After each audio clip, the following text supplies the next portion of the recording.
We should start a supervillain team. Why? Because I'm Harley Quinn, you're Mr. Freeze, and together, we're Dairy Quinn. No. I'm not just one of your many toys. You don't own me. Hey, what's up, my fellow collectors? I recently acquired 2 more Q-Figs. This time it's Harley Quinn and Mr. Freeze. Let me give you a quick shot of Harley Quinn's packaging because I really like it. I like that they have the Daddy's Little Monster logo from her t-shirt there in the back.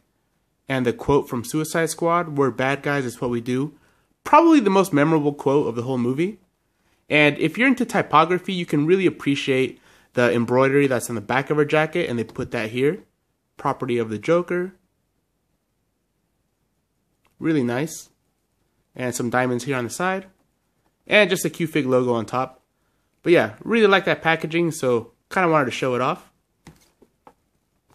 And the Mr. Freeze one is kind of more of their standard packaging, but they do have this nice artwork on the side of him, and 2 more of the figures you can get in the line. I know a lot of you out there, like me, are big Harley Quinn fans, specifically the Margot Robbie Harley Quinn. And I gotta say that this figure is pretty awesome and is probably my favorite Q-Fig that I own now. I really like that they put the image from the back of her jacket right here on the base. Really a nice touch. And you can see it here on the back of the jacket. It's also done really well because it is very tiny, but it's done quite nicely. Paint job all around is pretty excellent on this figure. Even the eyebrows, look at that. She's got the blonde eyebrows and they're super, super small, but they're painted flawlessly. Really, really like that expression on her face. That mischievous little grin that she's got going on is perfect for her character. The gradient work on the hair is really nice. And this pose of her using the bat with the shotgun is also perfect. It's pretty memorable from the movie. There's really nothing I can say that they did wrong with this except a couple of things. I wish maybe they would have made her legs a little darker because she does wear some tights. And her legs, hands, and face all pretty much look like skin tone. And I do wish that her face was a little bit whiter because she does wear like this white face paint makeup on her face, almost like a mime. So I would change those 2 things, but they're pretty small and maybe a lot of people wouldn't even notice that. But I do wish her face was a little bit more pale and her legs a little darker to mimic the paint and the tights that she wears. But other than that, it is super nice, and this is my favorite Q-Fig.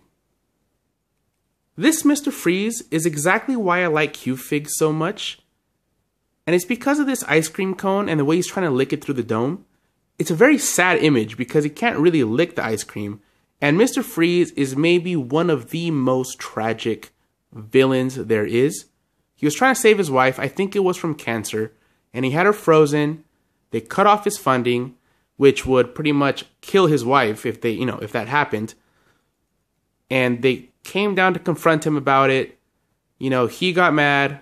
They kicked him into some cryogenic chemicals or something. He became Mr. Freeze, and now he has to live in this suit that keeps his temperature very low or else he'll die. So he can't really lick that ice cream cone. And it's just a great metaphor for his just internal struggle and his sadness, because he's not really a villain because he's evil. He's kind of a victim of circumstance. And I really like the way this portrays it. It's such a simple way to do it, but for me anyway, all those feelings come to the surface when I see this character like this. And this is from Batman the Animated Series, which I think is the best version of Mr. Freeze, because I do think that the freeze gun kind of gimmick is a little cheesy, but somehow it works in that cartoon series with that Art Deco style and kind of like the timeless nature of it. They have modern cars, old cars. It's kind of hard to pinpoint an era, even though it does kind of look like it's 40s and 50s. There's also a lot of modern things in there. And I think that that setting lets them get away with how goofy an actual freeze gun is. As for the figure itself, it's painted really well. And yeah, it immediately reminds you of the character from the animated series. And if you don't want this image to be so sad, you can also take off the dome.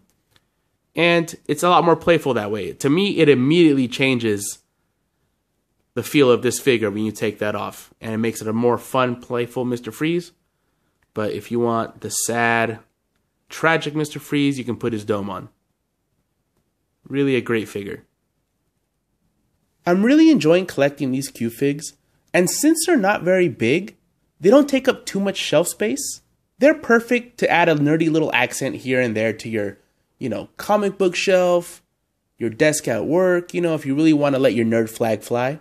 I especially like how that Harley Quinn looks on her base, and I hope that in the future, Quantum Mechanics adds those more detailed bases on her, because you can see how better she looks on her personalized base than Mr. Freeze looks on his sort of plain black base. Maybe if it was kind of snowy on top of his, it might look a little nicer. Overall though, these are very great figures and two of my favorite Quantum Mechanics figures. If you're interested in getting these, you can find them at Barnes & Noble, Hot Topics, hobby shops, and especially comic book shops. I've been seeing a lot of Q-Figs at comic book shops lately. Or you can buy them from Quantum Mechanics directly, and their website is qmxonline.com. I'll put direct links to these figures down below. Alright guys, thanks for watching, happy collecting, and take it easy.